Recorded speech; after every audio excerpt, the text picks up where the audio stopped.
प्राचीन पिरामिडों के देश मिस्र की सभ्यता का विकास नील नदी घाटी में हुआ था। मिस्र लोग नील नदी को भारत में गंगा की भांति पवित्र मानते थे, क्योंकि प्राचीन काल में मिस्र में सुख और समृद्धि का कारण नील नदी ही रही है। मिस्र की सभ्यता बहुत प्राचीन थी। प्रामाणिक आधार पर मिस्र के राजनैतिक इतिहास का ज्ञान 3400 ईस्वी से ही प्राप्त होता है।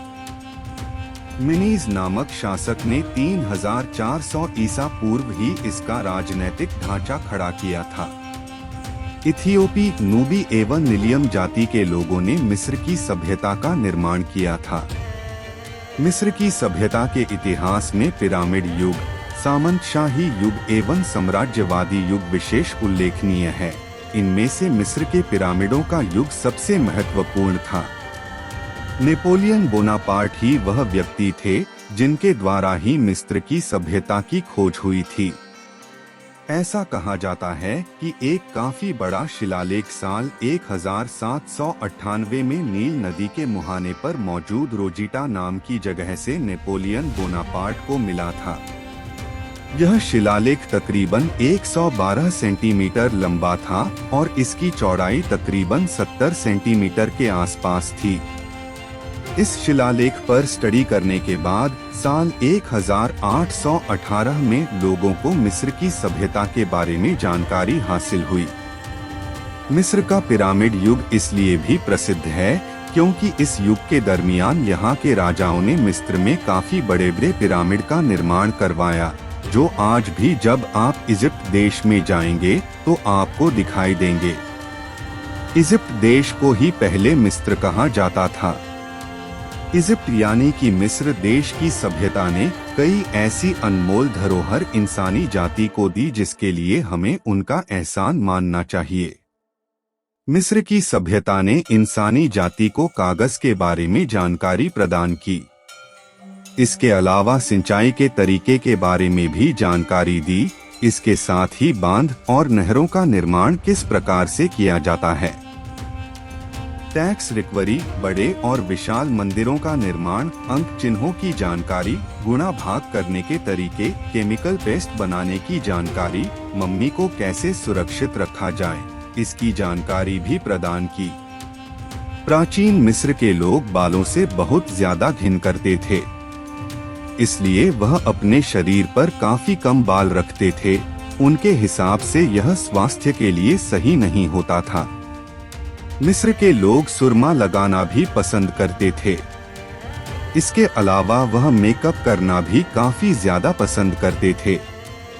यह लोग अपने दांतों की सफाई पर विशेष तौर पर ध्यान देते थे। अपने दांतों को साफ करने के लिए वह राख का इस्तेमाल करते थे। प्राचीन मिस्र में अधिकतर लोग गणित की अच्छी जानकारी रखते थे। मिस्र के शासक फराओ कहलाते थे और लोग उसे ईश्वर का प्रतिनिधि मानते थे। उच्च वर्ग में सामंत व पुरोहित, मध्यम वर्ग में व्यापारी, व्यवसायी तथा निम्न वर्ग में कृषक और दास थे। स्त्री व पुरुषों में लगभग उच्च वर्ग के लोग आभूषण पहनते थे। संगीत, नृत्य, नटबाजी, पशु, जुआ आदि उनके मनोरंजन के साधन थे। हाथीदांत, जड़ित मेज और कुर्सियां व बहुमूल्य पर्दे व कालीन भवनों की शोभा बढ़ाते थे। मिस्र के लोगों का मुख्य व्यवसाय कृषि था। जौ, प्याज, बाजरा व कपास की खेती की जाती थी। मिस्र को प्राचीन विश्व का अन्न का भंडार कहा जाता था, क्योंकि वहां वर्ष में 3 बार फसलें बोई जाती थी।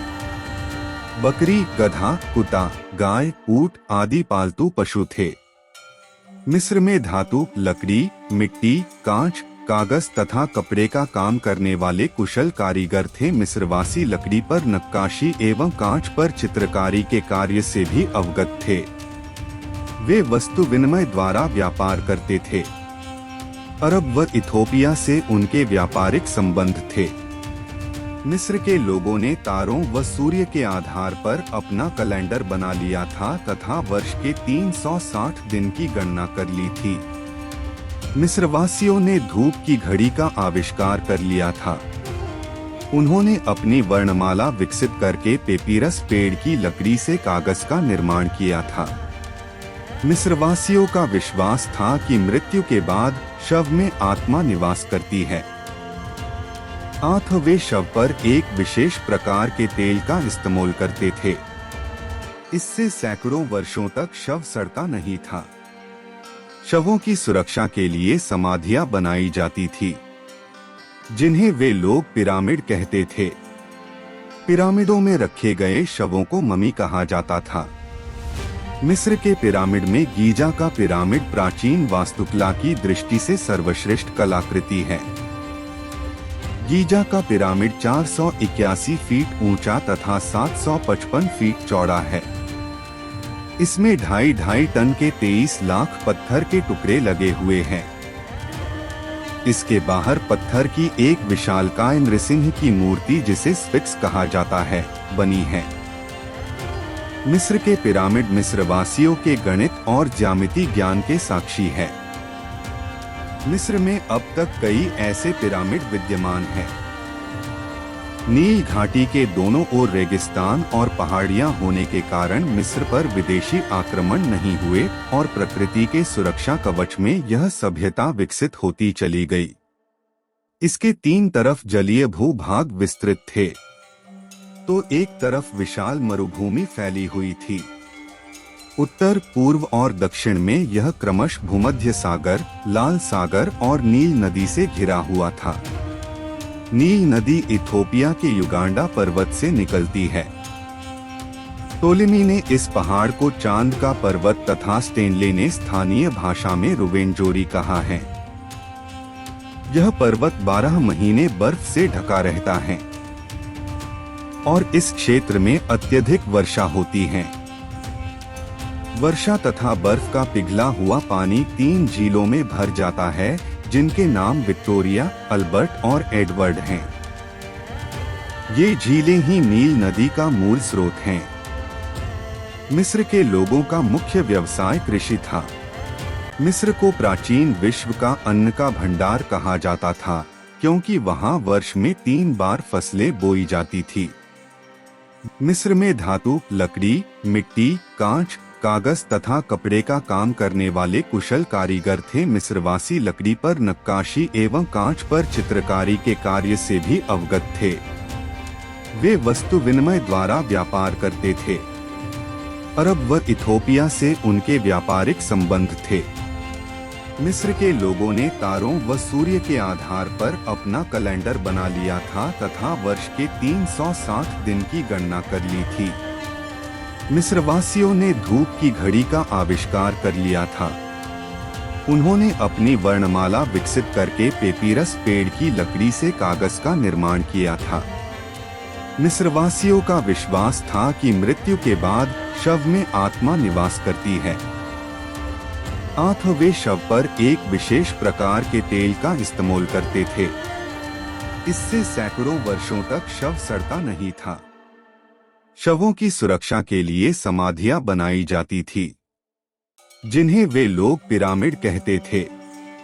पिरामिडों में रखे गए शवों को ममी कहा जाता था।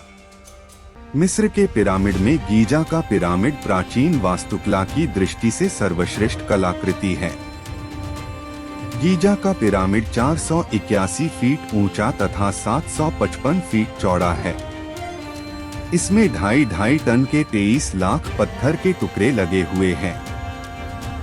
इसके बाहर पत्थर की एक विशालकाय नृसिंह की मूर्ति, जिसे स्फिंक्स कहा जाता है, बनी है। मिस्र के पिरामिड मिस्रवासियों के गणित और ज्यामिति ज्ञान के साक्षी है। मिस्र में अब तक कई ऐसे पिरामिड विद्यमान हैं।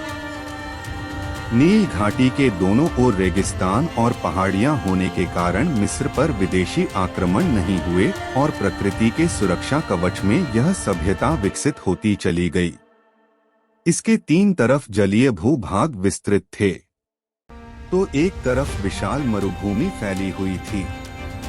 उत्तर, पूर्व और दक्षिण में यह क्रमशः भूमध्य सागर, लाल सागर और नील नदी से घिरा हुआ था। नील नदी इथोपिया के युगांडा पर्वत से निकलती है। टोलेमी ने इस पहाड़ को चांद का पर्वत तथा स्टेनले ने स्थानीय भाषा में रुवेंजोरी कहा है। यह पर्वत 12 महीने बर्फ से ढका रहता है और इस क्षेत्र में अत्यधिक वर्षा होती है। वर्षा तथा बर्फ का पिघला हुआ पानी 3 झीलों में भर जाता है, जिनके नाम विक्टोरिया, अल्बर्ट और एडवर्ड हैं। ये झीलें ही नील नदी का मूल स्रोत हैं। प्राचीन मिस्रवासी नील को हापी तथा इसके उद्गम प्रदेश को नूबिया कहते थे। यदि नील नदी उस प्रदेश में होकर नहीं बहती तो मिस्र भी मरुस्थल का भाग होता।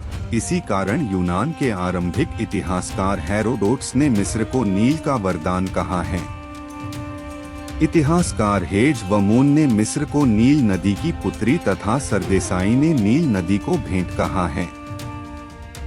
जवाहरलाल नेहरू ने लिखा है कि नील नदी की सभ्यता मानव विकास के हार का एक महकता हुआ फूल है। मिस्र के आदि मानव ने इसी नदी के किनारे बुद्धि, कौशल और पशुओं की सहायता से अपना जीवन समृद्ध बनाने का प्रयास किया। पिरामिड युग का आरंभ होने से पहले मिस्र पर 2 राजवंश शासन कर चुके थे। थिनिस नामक शहर और अपनी राजधानी बनाने के कारण इन दोनों राजवंशों को प्राचीन इतिहासकार मनेथो ने थिनिस राजवंश कहा है। प्रथम राजवंश के संस्थापक मेना को मिस्र की राजनीतिक एकता का जनक कहा जाता है।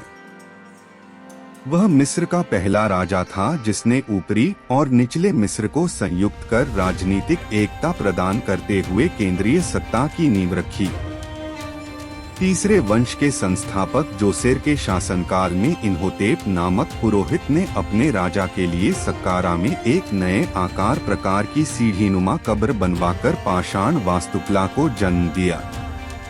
यही उन प्रख्यात पिरामिडों की श्रृंखला का प्रथम पिरामिड है, जिन्हें विश्व के 7 अजूबों में से एक माना जाता रहा है।